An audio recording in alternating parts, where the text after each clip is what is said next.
Corona వ్యాప్తితో ప్రపంచవ్యాప్తంగా మానవాళి రకరకాల భయాందోళనకు గురవుతున్నారు. సాధారణ జలుబు, దగ్గు, జ్వరం వచ్చినా కరోనా కావచ్చని ఖంగుతింటున్నారు. కొందరైతే హాస్పిటల్స్ చుట్టూ, ల్యాబ్ల చుట్టూ టెస్టుల కోసం తిరుగుతుండటం గమనార్హం. చాలా మంది దేశవ్యాప్తంగా ఇలాంటి అనుమానాలతో నిజంగానే కరోనా ట్రాప్లో పడుతున్నారు. కరోనా లేని వారు కూడా హాస్పిటల్స్ చుట్టూ తిరిగి నిజంగానే కరోనా కాటుకి గురవుతుండటం చాలా బాధాకరం. మొన్న మధ్య ఓ మహిళ కరోనా పాజిటివ్ అని తెలియటంతో హాస్పిటల్ కిటికీలోంచి దూకి మరీ ఆత్మహత్య చేసుకుంది. ఒక మహిళ అయితే బిడ్డకు జన్మనిచ్చిన తర్వాత తనకు కరోనా పాజిటివ్ అని నిర్ధారణ కాగా పుట్టిన బిడ్డను పురిట్లోనే వదిలేసి వెళ్లిపోయింది. ఇలాంటి సంఘటనలు దేశంలో కోకొల్లలుగా జరుగుతుండటం గమనార్హం.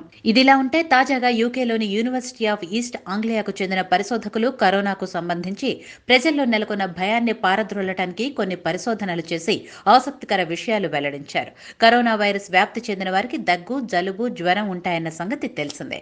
అయితే ప్రస్తుతం ఉన్నది వర్షాకాలం కావటంతో ఈ సీజన్లో అనేక మంది జలుబుతో బాధపడుతున్నారు.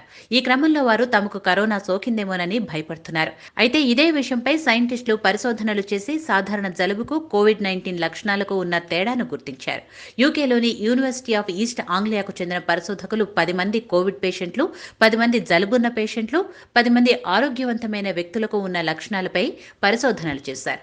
దీంతో తేలిందేంటంటే కోవిడ్-19 వల్ల వాసన, రుచి చూసే శక్తి కోల్పోతారని, కానీ శ్వాస సరిగ్గానే ఆడుతుందని, ముక్కు నుంచి నీరు కారటం, ముక్కు దిబ్బడ ఉండటం వంటి లక్షణాలు ఉండవని తెలిపారు. ఇక జలుబు ఉన్నవారు కూడా రుచి, వాసన చూడలేరని, కానీ వారిలో ముక్కు కారటం, ముక్కు దిబ్బడ ఉంటాయని, అందువల్ల సాధారణ జలుబుకు కోవిడ్-19 లక్షణాలకు సులభంగా తేడాలు కనిపెట్టవచ్చని, ఈ విషయం పట్ల ఆందోళన చెందాల్సిన పని లేదని తెలిపారు.